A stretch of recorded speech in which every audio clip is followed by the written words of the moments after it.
The following content is meant purely for educational and informational purposes and should not be relied upon as financial, investment, legal, tax, or any other professional advice.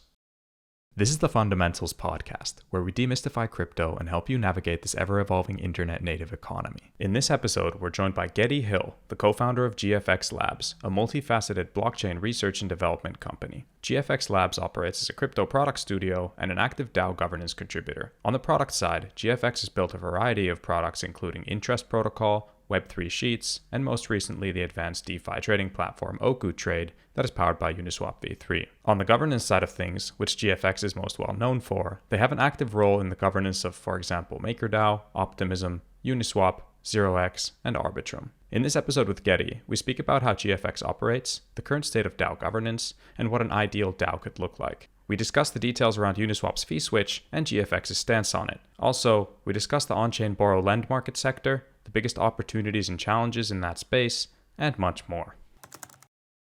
I've come across a few times that you've said that you're a self-proclaimed Uniswap maximalist. Now that UniswapX is out, what were your kind of first impressions on that? Yeah, I think it's a very interesting problem set when you compare the position that Labs is in relative to OneInch and Matcha and CowSwap and the others. I think folks kind of rightfully pointed out across Twitter that some of the concepts introduced weren't necessarily like revolutionary. That being said, I'm quite looking forward to the cross-chain aspect of it.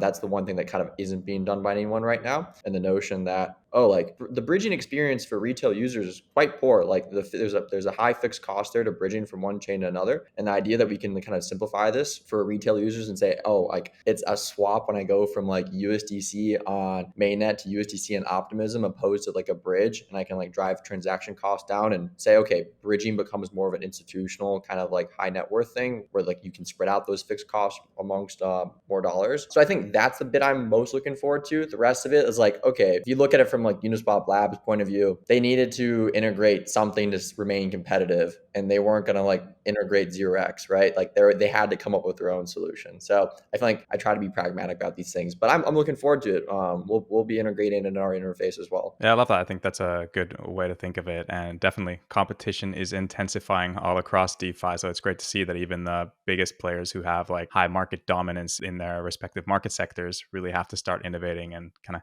keeping up with the pace of things. Exactly. I mean, at the end of the day, it's good for users, right? Like where Uniswap views other organizations as competitive to them, like they're going to innovate on the product, and it's going to cause CowSwap to innovate even further and whatnot. And like at the end of the day, like that's what we want. Like we want competition. Yep, we do, definitely. And there's lots to come. But yeah, hey Getty, welcome to the Fundamentals Podcast. It is great to have you on. I'm really looking forward to diving into GFX Labs, everything you guys are working on, the important contributions, your activity around protocol governance as well. So it's going to be a fun session. Yeah, thank you so much for having me. You're going to notice that I like to ramble about DeFi and particularly protocol governance and on-chain governance. And as you mentioned before, yeah, a bit for like self-proclaimed Uniswap maxi and certainly on-chain governance maxi. So looking forward to this. Thanks. I think on-chain governance is a topic that gets a lot of people's blood pressures to spike pretty high. So, I mean, you can kind of give us I don't know if you're going to give us the counter argument, but maybe at least some clarity to what it's all about. But before we dive into everything about governance, could you maybe give a quick introduction to GFX Labs for anyone not yet familiar? Yeah, absolutely. So GFX is quite unique in the sense that we split our time amongst building and developing software for other crypto companies and other like protocols and foundations in the space. And then whatever time we kind of left over from there, then we get to reinvest back into our own products and whatnot. And so we've built a few things in this space like Web3 Sheets. We've built something else called Interest Protocol. And then most recently we came out with Oku, which is a nice blend of like the two, where the Uniswap Foundation gave us a nice grant to go and build a whole new interface for Uniswap v3. And now it's going to become a core project at GFX Labs moving forward. So it's kind of a blend over here. And that being said, I think most folks in the space do know us for our governance work. So where you've been one of the more prominent delegates at Uniswap, historically MakerDAO, Compound, Optimism, and doing a bit of stuff over at Arbitrum now. So that's probably what most folks know us for, but we're hopeful that the software side becomes more and more popular. Yeah, got it. Yeah, and congrats on launching Oku Trade. That seems super exciting. Yeah, thank you very much. As you are a bit like spread out within the DeFi sector, I wanted to ask that how would you kind of define the problem that GFX Labs solves? And are you kind of just scouting the whole DeFi market and finding the problems that you want to solve at any specific point in time and then build a project around that? Or how do you think of it? I don't know if I would quite call it scouting. So my background and my co-founder's background's in prop trading for a Chicago firm. We did that for 3 years, and we got the beauty of doing crypto stuff with them. And so we went on this really like natural like spectrum of progression in the space. Really went from being like dominant users of DeFi platforms in really big ways, and then kind of the tail end of our time at the trading firm, I got really into protocol governance at Compound and really understood what it meant to like govern and control these platforms and work with a lot of the other folks in the ecosystem. And then over time, we're like, oh, okay, like we understand the problems, and like as deep users and as governors in the space, how can we like solve these things? And so the repeat thing at GFX Labs is, well, we see something that like we want to exist, and then we go try to convince other people to go build it for us. And then they don't build it for us. So then we just go do it ourselves. And that's like essentially the impetus for every single governance proposal we've ever done, for every single like product we've ever developed over here. Like that is like the whole thing with us is like we're true lovers of DeFi. We want to see DeFi really displace or at least significantly improve traditional finance for everyone. And our only way of trying to actually make that happen is just by doing the work. I love that proper get shit done attitude. You have a lot of people who are willing to just tweet out and complain about things, but you see a problem, you actually build a solution to it. It's my number one pet peeve when folks go and say like, oh, like such and such should be done, like this. And then what a bad solution. Like if you're going to criticize something, you have to prevent a solution to it. Even if it's not a great one, you need to prevent a solution to it. And if you don't, then it's like, okay, well, thanks. Definitely. And how are you guys funding operations? Is it project by project, grant-based type of funding, or what's the deal there? Kind of. It's a bit of a blend. So when we started the company back in like the summer of 21, we did raise like 2.5 million in kind of like a seed angel round from a bunch of the folks at the trading firm that we left behind and other folks in the industry. And then over time, we've done some other stuff. So like with Interest Protocol, like we built and launched the entirety of the protocol from scratch, and we did a bit of a token sale related to that, but like after the protocol was live and functioning, which was quite unique. And then from there, we've done a lot of software development work for other folks. So we have everything from like working with core companies in the space. We're doing some work with the Aragon folks, which is like really fun on the core developer side of things. And then we do a lot of like just, hey, someone calls up and says, hey, we have a whole Solidity project and we just want a front end. Can you help us with a front end? And we'll do that too. And then we have bigger things like the Uniswap Foundation. So the Uniswap Foundation gave us a $1.6 million grant to develop Oku. That was August of last year. In September of last year. That's really been a huge focus of the team. So we're 17 people. So not huge, but we're not necessarily super small either. And Oku has been 10, 12 people nonstop for the last 10 months working on that. And it's just the huge lift on the interface side and on the back end side, developing the first ever robust Uniswap API. It's just been a ton of work, but a lot of fun and great to do it with folks at the Uniswap Foundation. Mm-hmm. Yeah. And is it always the same team that builds the different projects that you start, or more or less? Like in the grand scheme of things, where I was like, a lot of folks will comment from the outside, like, hey, it looks like you're doing like a lot of things. And it's true. We definitely do a lot of things, perhaps too many things as people like to comment occasionally. But for the most part, internally at the organization, there's really only ever like one or two core focuses at a time. And then it's more about kind of like maintaining the stuff we've done in the past. And from there, it's like, okay, we have like 3 core front engineers. We have like 4 core backend engineers. And there's my co-founder. And then we have, design and legal and, other things. So you kind of just float the resources wherever they're needed. And for the most part with software is like, once you build it and run it, like you've done that part. So you don't need to necessarily keep iterating on the thing you just launched immediately. Exactly. And I guess that final question on GFX would be like in the long term, how I'm hearing from this, probably like the value capture for GFX Labs would be that as you spin out these projects, you maintain a certain level of... Well, they're not really ever spun out. They're always within the organization. Like we don't really think they'll ever go outside the organization. I think at some point, and particularly with like Oku, like I think a lot of the work we've done and a lot of things in the past will begin to like solidify in that single interface. So right now it's just Uniswap V3 in there, and we won't ever support any other DEX in there, but Barlen could be in there. We could also have an on-off ramp in there. We could probably have some interesting wallet solutions. So like I think in that in my mind, it's like if we can probably consolidate a lot of the other work we've done and a lot of the other expertise that we have in the company into like that single application, while still kind of maintaining the core software development business on the side that funds everything without us having to like go to venture every single time. Okay, yeah, exactly. That's kind of what I was going for there, where the sustainable business model comes from, but it's a software development and kind of ramping up that side of things. Exactly. That's what pays the bills. Like the last year we probably spend like 60 or 70% of our time doing that sort of work, which is nice. I mean, in this environment, like having that has been a lifesaver for us. Without it, we would have been we would have been fine, but it would have been a very, very like precarious position for an extended period of time. Yeah, I can imagine. Software development pays the bills. And then, as you mentioned at the beginning, what you're probably most known for is actually your contributions in DAO governance. So let's go to speak about that. But before we get into the very practicalities of your approach and how you contribute, I would love if you can give us maybe just a general primer on DAO governance, the state of it right now, the different types, and however you want to go through it. At a very high level, you can really think of on-chain governance in the view of individuals who are participants in the protocol via token ownership, or just that token ownership delegating those votes to someone else like us, coming in and participating in the decision making of whatever that DAO governs. So in the case of bar lend protocols like a Compound or an Aave or MakerDAO, you're governing the underlying parameters of perhaps like collateral factors, interest rate curves, or what we should do with the treasury. And in the context of like Uniswap, we have the fee switch, fee tiers, and of course the treasury over there. And I think it kind of goes on from there. And then on the other side of things, you have like some DAOs that are capital based that are allocating it to other projects and whatnot. And then you have like kind of the off-chain folks. So I would say like the vast majority of DAOs in the space are ones that are run by Snapshot governance or multi-sig governance, which is good for early stage projects as they're getting off the ground and they want to maintain some semblance of control without necessarily going to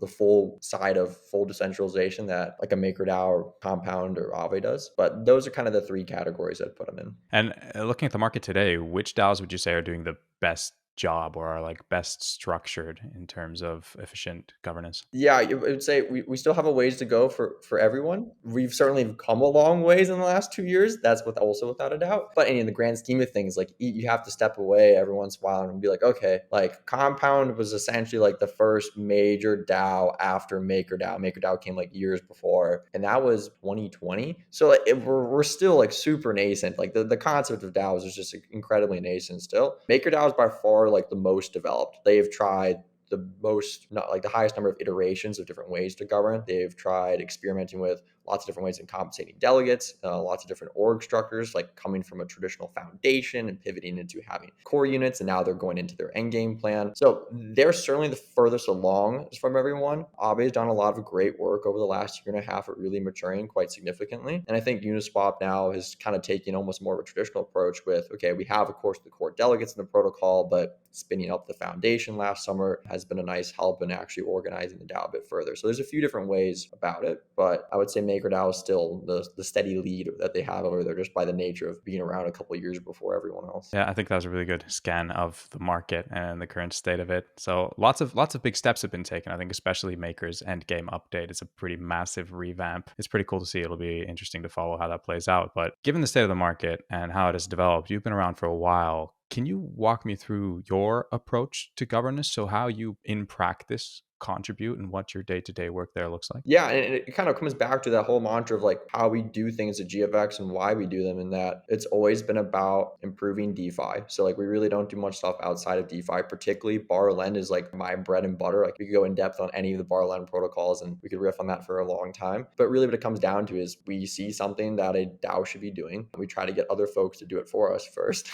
And then when they don't, then we just go do it ourselves. And that's really been the repetition. So like the very first proposal I ever made was a proposal at Compound to increase the wrapped Bitcoin collateral factor to like a more sensible number. And it was like an easy thing. Everyone agreed it should happen. It was just a matter of someone like actually doing the work to put it together, convincing some folks to like move their votes around to delegate and support it. And that's how everything begun. And then over time, it was just like that little one turned into another one, which turned into another one. And it gets a bit easier as you meet more folks. And the whole process in which how we've interacted with governance has always been about either us coming forth with ideas, or the same way that it's kind of complicated for folks, we try to be very flexible with people and say, hey, if you have something you want to do at the DAO, but you don't have the votes necessarily to do it, or you don't know the right people, like call us up. If we think it's a good idea, like we're more than happy to sponsor it and connect it with all the right people and like get it through, because we want to make sure that yeah, these processes aren't great right now, but whatever we can do to kind of like grease the wheel there and make it flow a bit more naturally, we want to support. Got it. And what's the state of like your voting power in these protocols themselves? How much have you managed to kind of capture people delegating tokens to you? I definitely wouldn't use the word capture because like folks can always delegate to us whenever they want, and they can always remove those delegations whenever they want. And in some instances, like we're very close with the folks who delegate to us, and in some instances, we have no idea who they are. Like at Optimism, like we have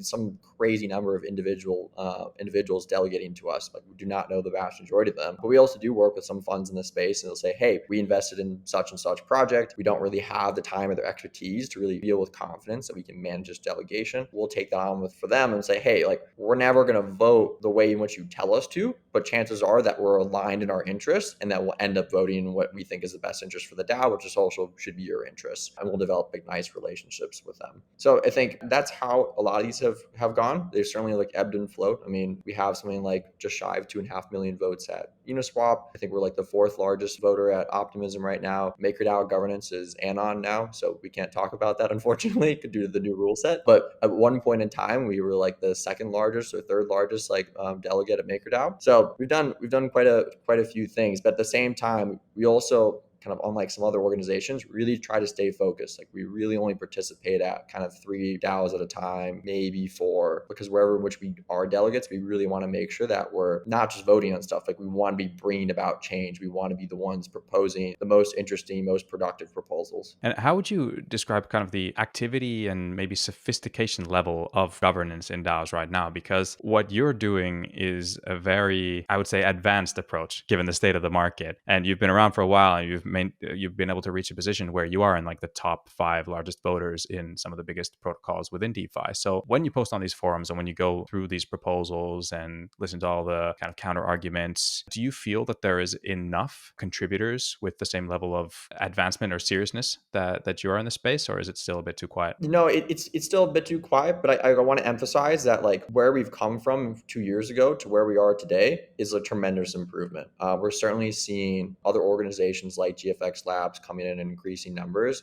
and approaching it with a more professionalized view. We're also seeing DAOs treat their delegates in a more professionalized way. I mean, MakerDAO really is the only DAO that has paid their delegates in like an appropriate size. We've seen others kind of begin to test with it. Aave is running a test program right now, and I think that will begin to change things. So it's going a bit in hand that we're seeing some more professional delegates join in. Because for us, like the reason why we were kind of so early to it was mostly just a labor of love. Like we just enjoyed contributing to these DAOs. It was fun, without a doubt. Like it kind of helped us win some more software work as we were able to say, hey, we did X, Y, and Z thing at DAO that lent us some credibility. But in the grand scheme of things, like it was definitely a money loser for us that we just kind of did because it was enjoyable and fun to contribute to these massive open source projects. I mean, in what other industry can a 20-something-year-old come post on a website, convince some people to change some things, and next thing you know, you're influencing like a few $1 billion in capital. Like, and in the context of Uniswap, like we were the ones who championed the 1 bit proposal over there for the fee tier, and that was a huge change to how volumes and how stable coins were traded on chain. And it was just a forum post at one point in time. Like it's just the thing. Like you can't do that in another industry. Of course, it's fun to do. Definitely, that level of power is, like you said, hard to achieve anywhere else. But Well, it's not even power. It's just that really speaks to like what the whole idea of a DAO is, right? Like people don't need to trust or know who I am. They can read the forum post and they go, maybe this is a good idea, and it can go up for a vote. They don't have to, like, no one controls what it goes up for a vote. As long as you have the votes, you can put up a vote. And if people vote on it, then it immediately goes into production. Like that to me is also why we emphasize so much on why on-chain governance is important. We want, like, if you have to talk to a person, you have to. I'm not saying you shouldn't. You should try. But if you have to talk with a person about what you're trying to propose to a DAO, you're muddying the whole process and what it means. Because like it should be that something on pure merit can succeed without having to talk to anyone, without having to get any buy-in. That to me is like the ideal outcome, which actually in many ways is kind of what MakerDAO is trying to do now in Endgame, is saying like, hey, by making the delegates anonymous, by removing a lot of their like necessary pedigree, like can we solve some of that and make it more merit-based? yeah, and I think what you laid out there really kind of crystallizes the core ethos of crypto as well, that it really doesn't matter. It's just the stuff that you post on the forum, that should be enough. It doesn't matter who it's coming from. If it's good, it's good. You vote for it. And if it's not, you vote against it, and you have an objective discussion around the facts. Exactly. I want to play a little bit with the idea of what an ideal DAO would look like from your perspective, given the pace at which the space is developing. So I'm sure that you have ideas on what you would like to see and where the biggest bottlenecks are. So maybe starting from what you see as the biggest insufficiencies or bottlenecks in current models. My general view on these things is that we shouldn't try to reinvent the wheel, and like corporate governance has been, I don't want to say a solved thing because they certainly have their own problems in the traditional world, but they've certainly been after this for more than 3 years. And so they have a bit more experience than us. And in my mind, it's like, okay, like I don't want to have like necessarily like an executive team and a single decision maker at the top of a company and whatnot. But I do think in ways in which they have a regular cadence of reporting and a regular way in which they transmit information between the different organizations and how they delegate tasks make a lot of sense. That sense of how you build an organization at the base level and the way in which you communicate and how comms work, I think is really important. And particularly for like DAOs, improvement on comms would be like a meaningful progression, because in many cases, if if you say, hey, I'm a Uniswap user and I want to come and contribute to Uniswap, it's not an easy process to figure out like what that means, how that works, where you should go to, who do you talk to? Like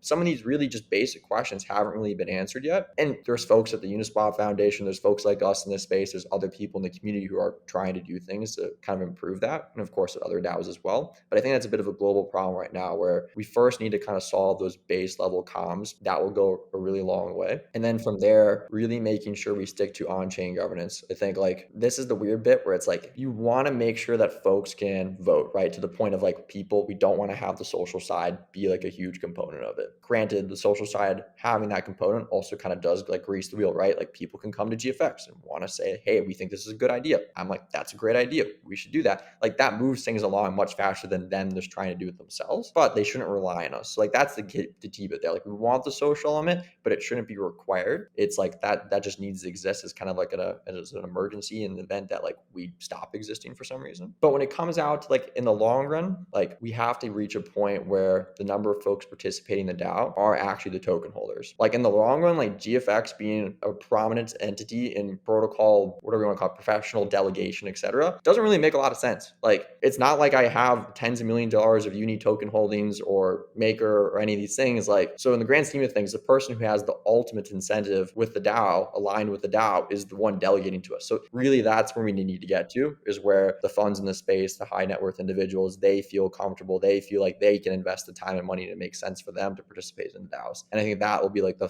kind of, I don't want to say final evolution, but the next real big milestone that we reach when we see, yeah, like Paradigm does have a whole like governance team, and Andreessen does have a whole governance team, and such, and like every single venture firm actually prioritizes this as a way to contribute to their protocols. But we're probably still a few years away from that. Yeah, definitely. Now, what do you think about one argument towards maybe the centralization of DAO governance, where you will have just a handful of either funds or large voters who have been delegated, most of the token holders' votes, who then basically control all decisions made in the space? Do you think that's an issue, or what are your thoughts on maybe the democratization of voting? Yeah, I don't think it's ideal, but I don't know if I necessarily frame it as an issue either. I mean, it's the same way like I own stock in some companies. I don't vote in any of them. Like it's not worth my time to go figure out like who to vote for with like my like $10,000 of shares and whatever, et cetera. Like they're going to be the folks who own 1, 5, 10% of the company, and it makes a lot more sense to them to do it. And at the end of the day, like they should be ideally their incentives to improve the company, or the same incentives for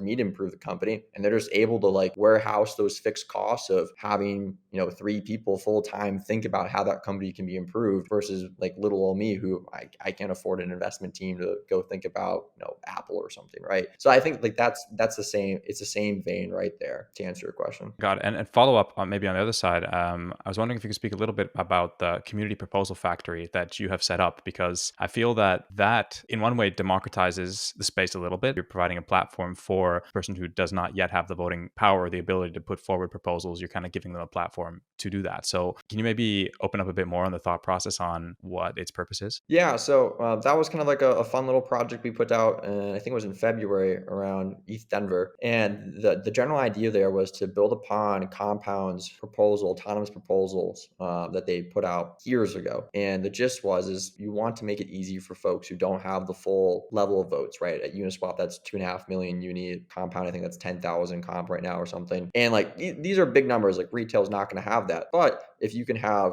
100 uni, if you can have 100 comp, then like all of a sudden it becomes a lot more practical. And the idea is that you can make these miniature proposals that kind of go to a sub DAO, and the sub DAO can vote to whether or not they want to support it with their 2.5 million, which will then make it a full blown proposal. And so it was really about making that kind of entrant process to the DAO. Hey, I have an idea and I want to float it, much easier than having to call up us or the foundation and get the full 2.5 million off the bat. It was really, again, we want to eliminate any social requirements to participating in governance and make it as merit based as possible. And it's really meant to do that because essentially just, it makes it much easier for folks to propose things. That being said, went and built the whole thing. And then I was like, okay, we can use it at Uniswap. We could use it at Compound. And then you quickly realize, again, every once in a while this happens to me, like every 6 months. Actually, the vast majority of DAOs in the space are all Snapshot governance. And then I get sad. So it's a nice little thing. Unfortunately, it's not being used really anywhere, but maybe someday soon we'll get it used in something. I hope so. I really like the idea behind it and what it kind of, how it opens up the playing field. I just got to get rid of the snapshot voting. That's the thing. We did like a miniature vote. It was like a proper polling, a part of the Uniswap fee switch proposal we were like working through on the DAO a couple months ago. And I put up 4 snapshot polls, separate ones, to gauge like certain things like, okay, which network should we test out the fee switch on? Which fee tier should we try out? Which token, if we were to accrue a token to the treasury, should accrue? And we did 4 separate polls because I just wanted polling data. And then everyone was like, as soon as like one of the polls didn't like quote unquote like pass, everyone was like, oh, Uniswap voted to cancel, like no fee switch, it's never going to happen. Folks, this was like literally just a poll. Like I tried to use Snapshot in the way in which it was designed to actually poll users for feedback. Like it's not a governance platform. That's not, its job is not to decide what the DAO does and doesn't do. That's what on-chain governance is for. That's a bit of a bummer because it's just like, wow, so many folks are used to using Snapshot in the wrong way. Yeah. And I guess what you said there just kind of speaks to the fact how the narrative tags on so quickly and changes. Someone's gonna be like, oh, Uniswap turned down the fee switch, and that's gonna be the narrative, and all of crypto Twitter is all of a sudden making a huge mess about the whole topic. Right. And another thing that I think folks kind of miss, a lot of these larger governance proposals, I mean, even some of the smaller ones like changing a parameter, quite a lot of effort goes into them. I mean, my rough estimate for like any given Uniswap proposal probably consumes like at least 100 hours of like the DAO's time, like the net note folks' time, which if you kind of like begin to back that out, like, okay, like how much money goes into an individual proposal, like if you were to attribute like the cost to a governance proposal, like we're talking about like tens of thousands of dollars at Uniswap at least, because it's just so many people have to come in and read it, give feedback, make sure that everything that the writers says that's supposed to happen will happen, verify it. Like just actually quite a robust process. Folks don't realize, I think, on the net how much work goes into some of these proposals and how they might span literally months and months and months of private feedback and Telegram groups and, you know, swapping Google Drive links of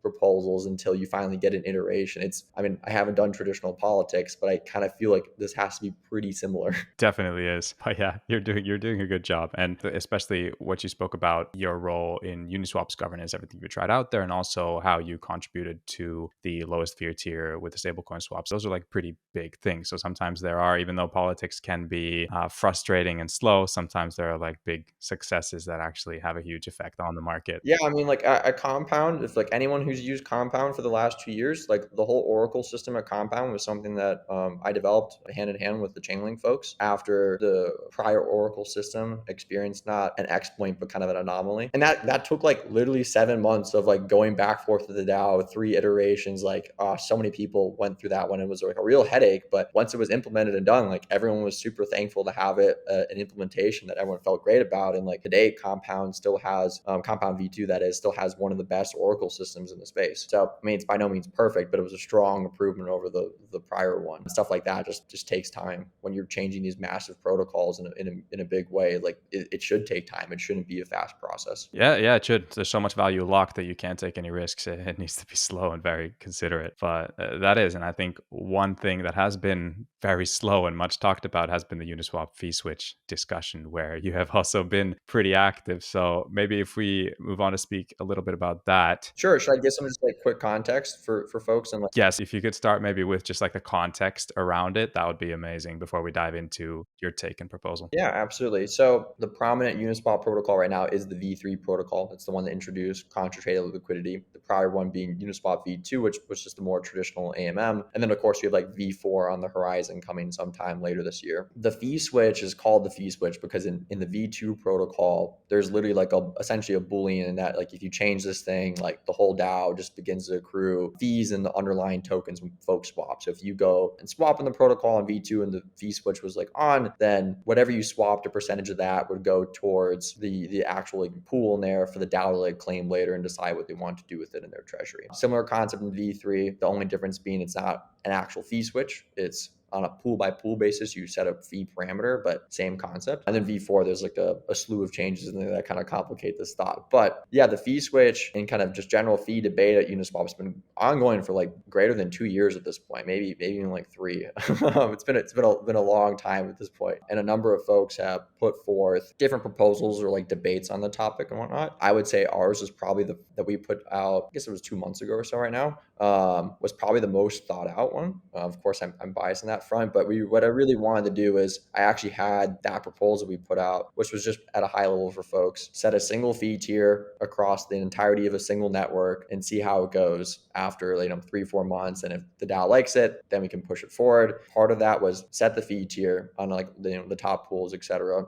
and then sell whatever the assets are that the DAO is accruing in a completely trustless, autonomous way for a designated treasury asset. So like the DAO, I think, was leaning towards like doing ETH or like USDC or DAI, and then just accruing that in treasury and saying, okay, like we have this treasury, we can have a separate debate as to what we want to do with the treasury, but at least we'll allow having it at a treasury that we're beginning to accrue. And we got a ton of traction on it. I mean, it was quite popular on Twitter when we were being talked about. Got a lot of support in the forums from prominent folks. Even Wintermute came out and said like this was a good idea. So I think unfortunately we're a bit short of the 40 million required votes to win. So like for context on Uniswap governance, you have to have 40 million votes to like get past quorum. So I have like kind of like 30 million lined up right now. So if anyone listening has about 10 million votes and thinks it's a good idea, like call me up. We can probably get it across the finish line. But there are some folks who kind of don't think it's the right time still. So that's one of the reasons why we are short on votes, is some of the more prominent folks in the industry feel differently about it. Yeah, I guess that's been the case. It's a timing issue. Most people say not now, but what is your argument to why is now the right time? Well, I think the general thought is like you want to monetize the protocol when you, or like monetize whatever your thing is when you have like a monopoly or have like sheer dominance, right, over the industry. Uniswap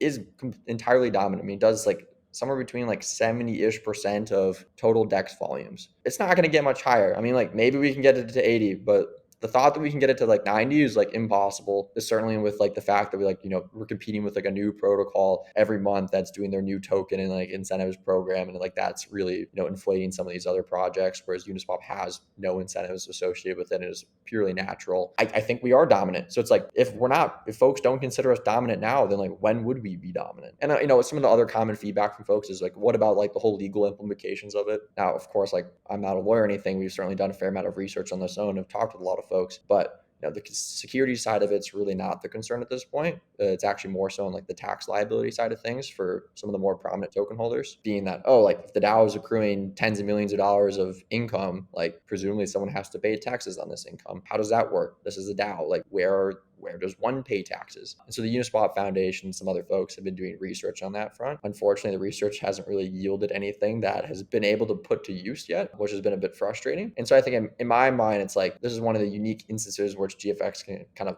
naturally push the envelope a bit more than some of the others who are the prominent token holders, and that we kind of more net represent the people, I would say, than the larger funds. And that, hey, like folks want this thing turned on. They think it should be turned on. And like the problems of like how taxes should be managed is more of like the larger funds problem than the token holders problem. And I think there are still elegant ways to solve that. Like if the DAO retains a huge amount of capital in the treasury such that the IRS or whoever like can compel a delegate to come about and bring a proposal, hey, like a proposal that says like pay the IRS, then like if folks vote to pay the IRS, then we can like pay the IRS. Like it's not, I feel like maybe there's something suboptimal where there's like a fine or whatnot, but I think there are solutions to this, and it's kind of up to us and some of the other folks in the industry to like continue to like push that question forward. I actually really like that. Again, on the lines of the get shit done approach, because someone needs to do it first. Someone needs to kind of set the stage. But this is the misunderstanding. Uniswap is not the one to do it first. Everyone's like, oh, Uniswap's special snowflake. And I'm like, look, Uniswap is great. Obviously we love it,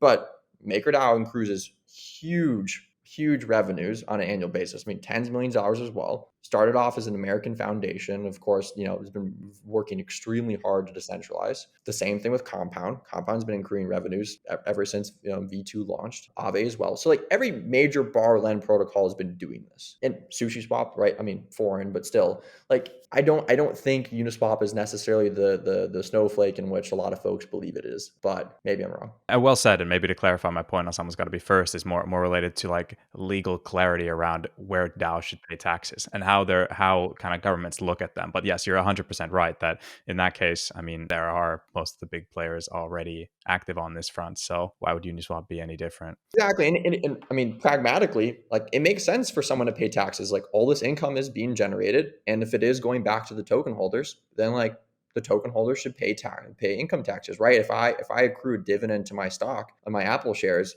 like I have to pay income taxes on that dividend. Makes sense. So I mean, I think we'll get there at some point. There's more work being done on this front. We're certainly still working in the background and trying to like figure out where we can find 10 million more votes, how the proposal can be adjusted to get people a little more on board with it, those who are on the fence, and we'll just see what happens. Yeah. And when you say that your proposal, even from a biased point of view, is like has been the most well thought out, what was lacking from the previous ones? Have they been like too complicated, or is there something else? Execution mostly. Yeah, a lot of folks prefer to talk about the theory in which like why the fee switch should be turned on or like which pools it should be turned on for. And I was like, what we need a standardized system that implements the fee, manages the fee because like we have so many pools, and one which actually once the fee is being accrued, transitions that fee into the treasury in like a single asset that the treasury wants to hold. And I think we just put some more thought and practicality into what we proposed for folks than the ones prior. And that's not really to like knock them. I think we've just truly thought a lot more about this than most people. Yeah, it comes down to execution always. So, I mean, I think that is the correct approach. Exciting things, Uniswap fee switch. I really hope that you can pull in an extra 10 million votes from summer. Well, now we have a whole new fee switch with V4 has all their complicated new stuff, which we're of course very excited for in V4. And now UniX, which just came out, has a fee switch as well in it. And it also introduces an interface fee as well. So folks who are posting orders, or users' orders to UniX can actually decide whether or not they want to include an interface fee. So that way, like Unilabs or an Oku and so forth can actually like earn some dollars from sending order flow to the protocol as well. And then the protocol is free to turn on a 5-bit fee whenever they want. These are good developments. We're finally starting to see more and more updates that make these look like models that can become sustainable businesses that take all stakeholders into account. Yeah, I mean that's the interesting part. These things are going to look more and more like traditional businesses, which I think as long as we continue to like make progress on the regulatory clarity front, then like that's a good thing. Yeah, definitely. And if we move on from exchanges to kind of the on-chain borrow lend market sector, which is your bread and butter, as you said, what would you say the state of that market sector is as of today? I would say that we're very beginning to see what the Fed has done as far as like the United States here and interest rates begin to kind of flow back into DeFi and like affect how stablecoin rates, particularly at MakerDAO, increasing the DSR. So this has been like a big thing for Rune over at the MakerDAO. For folks who don't know, the DSR is the DAI savings rate, and it's almost like DeFi's version of like the Fed setting like here is the rate in which you can get money. Period. It's like almost the exact same concept because it's just a number that's set by governance and they decide it. And in this case, it's like heavily influenced by what the Fed's rate is. And that number is like 3.5% right now. I mean, that's crazy. Like the thought that anyone can take DAI in this case, but you can convert your USDC into DAI easily with PSM and just earn 3.5% is like huge. And we've kind of just begun to see that begin to affect the underlying borrow lend protocols and what stablecoin rates are across the space, which is super interesting to see. I mean, obviously DeFi is a bit weird in the sense of how it interacts with traditional markets, but now we're actually beginning to see that kind of kick back in. As far as development goes and software side things go, what Aave continues to do is certainly impressive. I think there's some folks doing some more innovative things like at Notional Finance. I'll of course plug interest protocol, but we're certainly tiny. And then we have like other things with like Compound V3 trying to go like multi-chain. There's talk of going over the Linea, and we have all these new L2s, and everyone's trying to get the new borrow lend protocols over to L2s. Some progress on cross-chain borrow lend. So there continues to be interesting things in that front. That being said, I don't know if anything would classify as like revolutionary, but they're becoming more legitimized, which is important. Yeah, definitely. And I feel like most of the updates and developments are coming to the over collateralized lending. That's becoming more efficient. At the same time, when I think of the lending market, what comes to mind is that the bulk of credit in the world is from under-collateralized lending. How do you think of that in terms of DeFi? Do you think it's always going to be over-collateralized lending dominated, or are you kind of hoping to see the breakthrough solution for someone to bring under-collateralized lending on-chain? The under-collateralized lending is just really tricky. I mean, back when I was at the trading firm, we were on the borrower side of a number of the more popular platforms. And I think from the borrower's point of view, it's just too good of a deal, essentially, which is kind of one of the reasons why they haven't really been able to work out over the long run. I do think they will be figured out, but it's going to look, I mean, as far as like DeFi versus CeFi, it's going to look a lot more like a CeFi business that is integrated in a reasonable way on chain, but probably not going to really get to the point where these are like fully governed protocols. It's almost like we've toyed a bit at the company of, hey, what would a borrow lend protocol look like if you didn't have a token and it was just like entirely managed by a team, and instead of having like a DAO that would regulate things, instead you would have like maybe like a 30-day time lock, so that way like things can never really change quickly, but that way change could still be affected and managed, and that way users could always opt out. And I think that's like a really interesting way to like blend the two worlds of like CeFi and DeFi. Imagine that's kind of what we'll see in the long run as far as like uncollateralized stuff goes, is where you have these managed solutions that still offer like a lot of flexibility to their users. On the flip side, we have some more interesting things, kind of like what the folks over at doing in Gearbox and whatnot and other protocols that are talking about it, where what if you had like a managed solution in that, hey, like